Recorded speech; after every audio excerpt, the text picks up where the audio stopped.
I'm doing, or we doing? Okay, well, let me just give a brief background of who I am. I'm an American Indian. I guess that's the term that they gave us 500 years ago.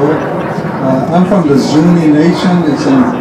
It's in New Mexico. It's an Indian reservation, one tribe of 566 federally recognized. When I left Washington 10 years ago, there was 561. I don't know where the other Indians came from, but we increased them. So anyway, I've been doing this type of work for a number of years, but I started coming out doing a lot of this stuff that we're talking about in the disclosure activities. My heritage is very well known for a lot of aerial activities, off-planet stuff. All our philosophies, our ceremonies, our spirituality is based upon what we call the star people that brought us this knowledge. If you look at all the rest of the world, I have had a chance to talk to a lot of people. My first question I used to ask was those experts was that who made the pyramids? And to this day, I haven't gotten an answer yet. And so this is, I have always been taught about what we call the star people. And we all still have those type of activities to this day. My scientific background, I started out as a scientist, but I couldn't see the atoms running around or this other reactions in the physics world, so I switched over to engineering, and my background is civil engineering. I specialized in environmental. So my last job here, I was the environmental justice coordinator for all Indian tribes, for all the federal regulations, and a lot of that state, and also the individual nations regulations for environmental practices, cleanups, violations, and so on. But my biggest part of my life is that I belong to many orders of my tribe. I belong to what they call the Galaxy Medicine Society, the Milky Way Galaxy in this case, and I also I'm also a member of a Kiva group that deal with Kachina, and also I'm a Sun Clan leader now because I'm that age. So I have a lot of different things that I do, but one of the interesting things is this disclosure effort that we're doing. There's a lot of things that have happened that since the founding fathers of this nation, I guess they found us, but we have had this information, and a lot of this has been gotten rid of, or in a lot of cases hidden. Well, if you look back at the history of this nation, the Smithsonian was the first ones that really encountered a lot of the different Indian tribes, and most of the artifacts have been stored here, not only here but in other museums. It's taken me a lifetime almost to see where all this information is at. My first visit to the Smithsonian was in 1966, and that's where I saw a lot of artifacts. We came back here for about 4 years later, and those things were gone. And there is a one-line excuse that Smithsonian always say, what did you do with our artifacts, and what did you do with the things that you took from us? And the answer is always, we dumped them in the ocean. And one of the favorite one is that we did a story way back. I think some of you saw it on YouTube. It's called Expedition to Sipapu, where in the Grand Canyon, the Egyptians, the Buddhists, and the American Indians lived in one community right after the last turning over of the earth, or the last disaster. So we have knowledge of the different types of people in the world, and one of the things is the Kincaid expedition of 1908, where they took out a lot of information, a lot of artifacts from the cave in the Grand Canyon. If you look at, if you Google that, the Kincaid expedition, you can find that they had Egyptian, the Buddhist, and American Indian treasures that were in there. And those are the ones that were taken by the Smithsonian. And we did that in about 5 years ago. It's on YouTube. And so we asked, they said that we dumped all that. Can you imagine putting a gold statue that's about 5 feet tall, solid gold, and dump it in the ocean? So these are the things that we get information for. But bring us up to speed a little bit. I have always studied ufology, paranormal activity, off-planet systems since I was a little boy. That's part of our teachings. And one of the things that happened in 1947 was the Roswell crash.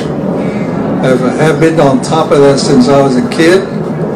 I've had a lot of stories that was given me by my aunts, my grandparents. And even recently, as 1995, where the first F-117A crashed on our Indian reservation about 7 miles from our village. So we've always had interferences. Any given day, you will come to my house and you can see UFOs. Different shapes, different sizes. And when I used to talk about this about way back in the 60s, they thought I was crazy. So, but the reason that we never said, or at least the Indian tribes never talked about it, was because they have always been threatened. They have been threatened by not only the federal government, but also the churches that came within our tribes. And those two groups have totally made the American Indian fearful of anything that was factual in their way of life. I was one of those kids when I grew up that did not go along with it because I was never scared. So that's why I'm happy to be doing this type of things. It's sort of like I'm doing the things that I have always been brought up to do. And sometimes I even think that maybe this is what was given me, so I learned both sides. I learned the technology, I learned the white man's ways, and I also was very versed, or at least taught in the American Indian way, not only my tribe, but other tribes. I have made efforts to talk with other people, like my brother to my right. I've been on his country a number of years ago in the environmental systems. And so I had an opportunity to talk with what I call the Yodas of the Indian world. These are the people that do not write books. These are the people that live out there by themselves. They're not looking for ego. So they're kind of hard to find. Remember that cartoon character, Where is Waldo? That's an effort that I had to do to go get the information. If you want the information, you will find it. It takes a little effort, but you can always find that. We still have those information intact to this day. The only problem is that there's a lot of eyes and ears now looking at us. 1984, Big Brother is watching. So, but that doesn't stop us, because we still have our backup with what I call the Star Brothers. There's no way that anybody can, to the Star Brothers, we're just a bunch of little kids fighting each other over here. So that way, that's why it's very important that we are conveying this information at this day and age to make sure that everybody gets to get a chance to look at themselves and understand where we're coming from. We can no longer keep this information suppressed. It has to have a bursting point at one time And this is happening not only on the planet, but also with people. And we can no longer hold back those information, because the truth, there's no way you can capture and keep the truth intact anywhere, because the truth always comes out. And that's why a lot of people say that, remember when they said the truth is out there? They said a lot of your truth is also inside of you. You're just afraid to talk about it because you can get ostracized, you can get probably threatened, but we're no longer going to do that. I have been encouraging the new people that are coming into the world today is what we call the Galactic Collective. I have a schedule to talk with these young people throughout the country. Our next one is in Arvada, Colorado. We've been doing this, and these young men and women are so brilliant. They have the information, and they bring the messages directly from the source. So that's why I'm doing this type of thing. And I really enjoy talking with you people, because each one of you has something to offer. Each one of you, I can feel that you want to share, but we're still on that thing about that little scare tactic that was instilled in all of us throughout our upbringing. With its cultural, with its personal, and some of the systems that were incorporated into our thinking, we have to get rid of that, put on brand new clothes, and start looking, and the truth, as they say, will set you free. One of the things about truth is that I tried to lie many times when I was a little kid. I grew up in a village where everybody knew exactly what you did during the day. So when you came home, you thought that you got away with it. The first thing that they come into your house is that a grandmother is waiting for you.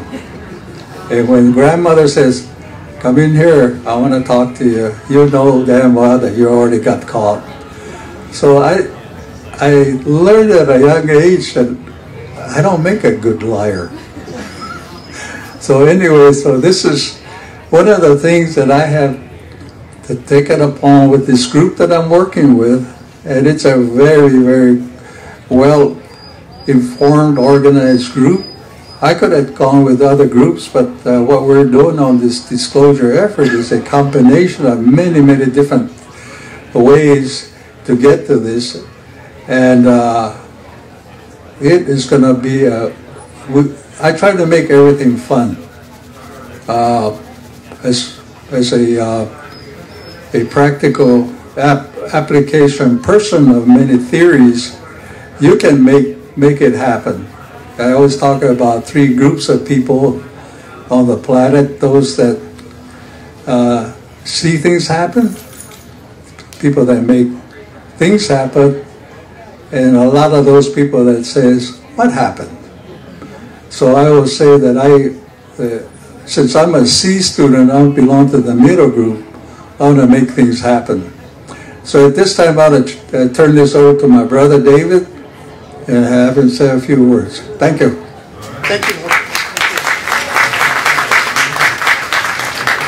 Thank you, Clifford. Thank you very much. My name is David Lonebear Sanipass. I'm from a mountain many hours from here in northern Maine. I spent most of my childhood on that mountain. I know that sounds so great, doesn't it? You can be on a mountain. I figured out you can only be spiritual about an hour on that mountain, because you're going to have to eat, you're going to have to clothe, you have to warm, cold, all that stuff, and you don't become so spiritual after that. I've been on this road for a long time. I've been here for a long time doing the studies and listening to the elders, and elders coming around the world to share different things with me on that mountain. How do you explain this, to the non-native world, what the teachings are, the star teachings are?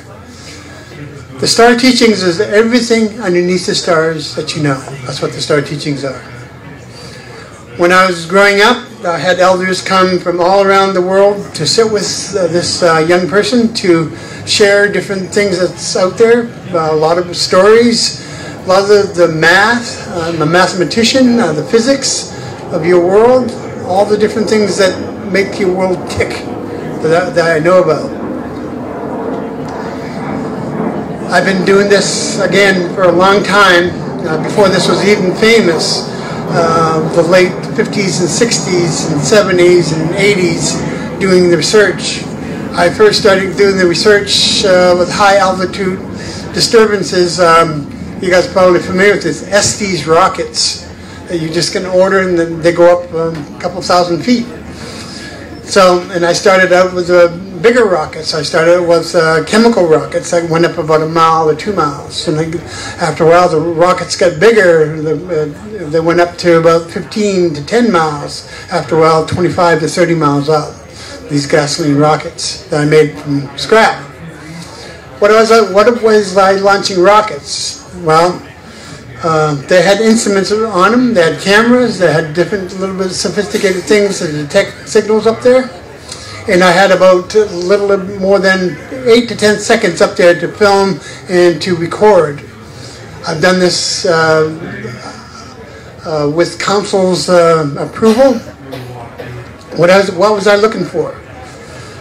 You know, what are we looking for? You know, what are we looking for here today? When we look on the media, we're looking for intelligent life. We're looking for the UFOs, the lights, the landings, who's flying these things, and you know, we're asking all these questions about the world. Where do we come from? And that's kind of what I'm doing too, but mine research is a little bit different. A lot of the physics that I work with physics. I work with, I don't work with free energy. I work with energies that's already available, and try to make those energies a lot more efficient and better, and a lot more easier to come by. When the windmills came out, I was great. We have a resource for free energy. Not free energy, make our energy cost less. But when they came out with the big wind walkers, the big ones on the mountains, we can't get benefit from that. That's all millionaires build those things. So we don't get the benefits from those. We need some sort of other energy source that we can use here today. We can take home or get a blueprint and make it ourselves. And I think we have that financial end in front of us. It's like, okay, I'm going to make this machine and I'm going to make $1 million from it. I don't believe in money too much because this technology is not my technology. It's the ancients' technology. I was given information when I was very young to carry with me. They're called the Copper Scrolls. And the Copper Scrolls are from the ancients. The Copper Scrolls are 13 scrolls that have information on it. That I was taught the language of those scrolls. And then I was taught the science and the mathematics and engineering, how to put these things together. I've been working on these for the last 40 some odd years, putting these things together. And guess what? They work. They actually work.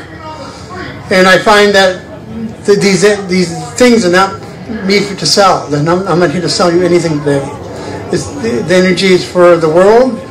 And you've heard this before. But I have documentation that the work. I've been working for the last 7 years to bring this to the public. And we have several things on the drawing board right now. We have a project in North Carolina, in Waynesville, North Carolina, the Biodome, that's actually producing energy at this exact moment without any windmill power. It's up to about 25% right now, and it's producing 12 to 60 volts in a matter of a second.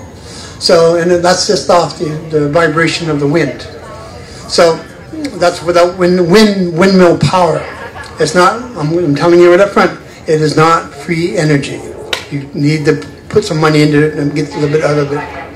We have, in the Copper Scrolls, that gives us a diagram of an engine. It's called a mist drive. The mist drive runs partially off water and a magnetic current. And again, it is not free energy. It takes some stuff to put out, but the energy that comes out of it is more efficient that you put into it. And we had that running for 30 some odd years. But that's not part. That's part of it. That's part of a civilization a long time ago that was here way before anybody was here. It was 70 to 75,000 years ago. The scrolls that came through. What did they say? Well, I don't know. I have only deciphered about 30% of the scrolls. I can't do it alone. I'm a mathematician. I work with a lot of different numbers, but it's going to take a community to decipher the scrolls. Why? This is where it gets crazy. Well, we're here. We're crazy. So, part of the scrolls is part of a message. 1977, I was in a ceremony in Nova Scotia. And the ceremony is called 1,000 Drums. And what we were doing back then is doing what we do here, asking for peace, some sort of direction in this world. And we played drums for 3 days straight without stopping, so the Creator can hear us, to hear our words. And those 3 days, there's more to the story, but I'm going to cut it short. We did get an answer. The elders at the time, they had sweat lodges, 13 sweat lodges, and they're looking for information from their sweat lodges. Why do we have a sweat lodge? For information. Why do we have spirits talking to us? For information. Why is all that? Well, we don't have a source to take all that information to one place to decipher the message. Some of us might be hearers or seers and get part of the message. No one, I can guarantee, no one gets part of all that message. They couldn't handle it. If you even tampered with that message, you would be without voice, and without sight, and without ears. I'll explain that later. Because right now, we can hear me speak. We can hear Clifford speak. But we can't hear spirit.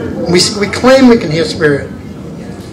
But the Copper Scrolls is part of trying to understand what spirit is. At one time, kindness, compassion, and happiness were together. We didn't have to separate those. They were together. We didn't have to think about it. The Copper Scrolls says that at one time that we let ego take over, and it separated us.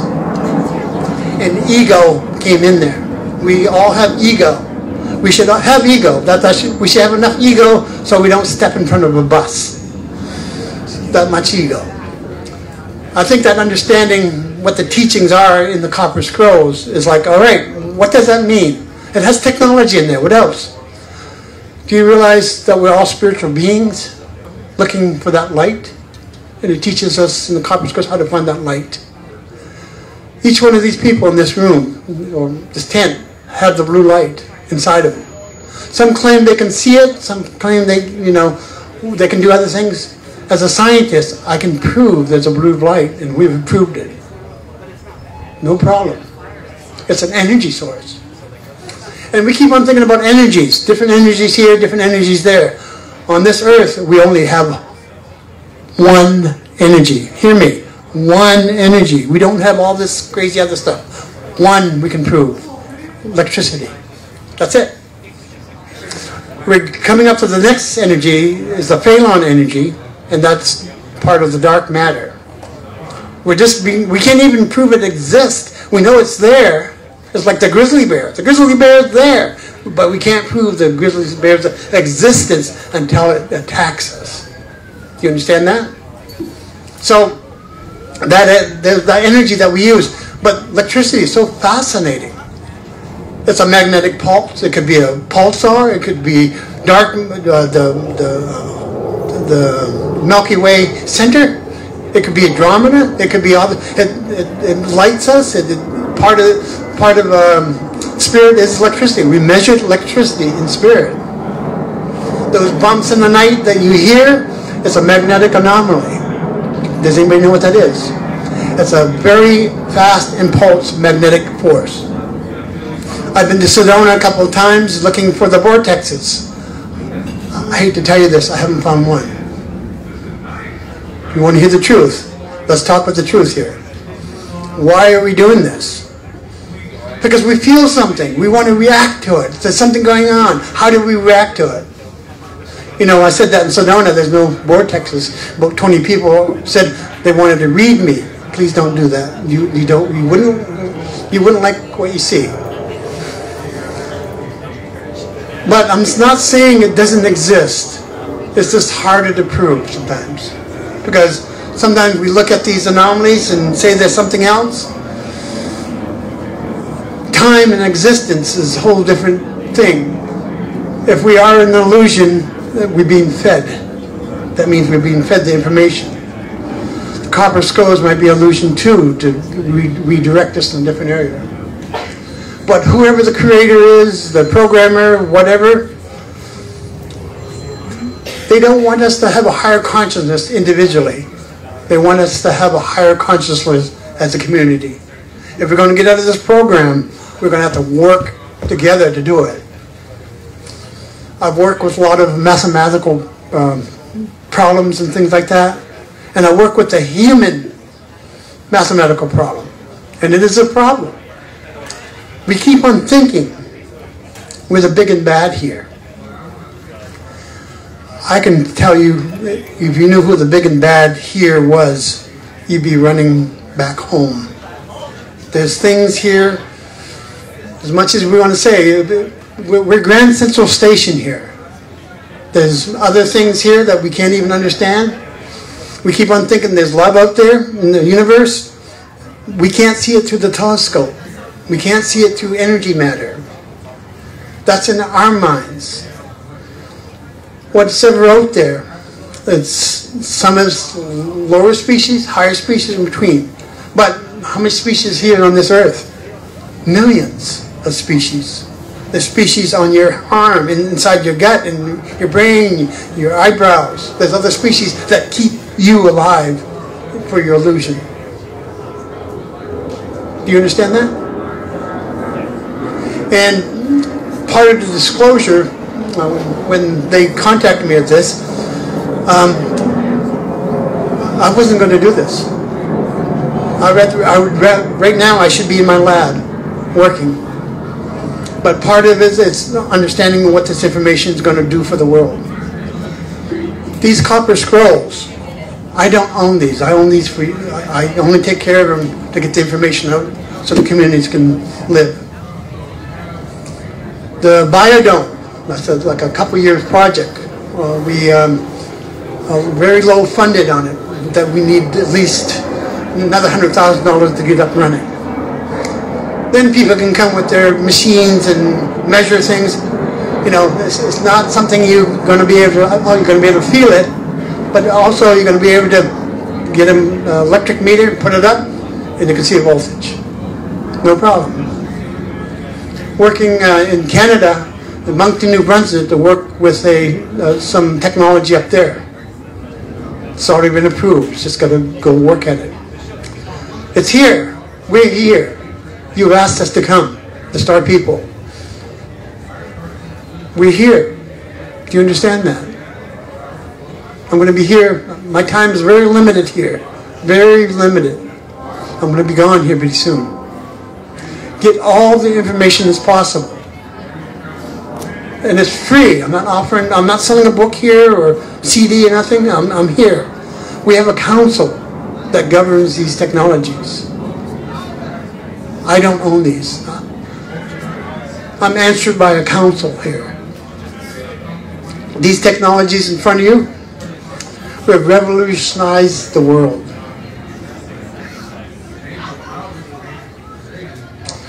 You know,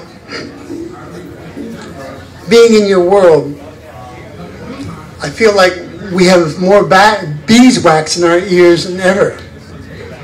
We don't want to hear. We want to stay in the same place. If you want to know what those lights in the sky is, I can explain what those lights in the sky is. I can explain abductions.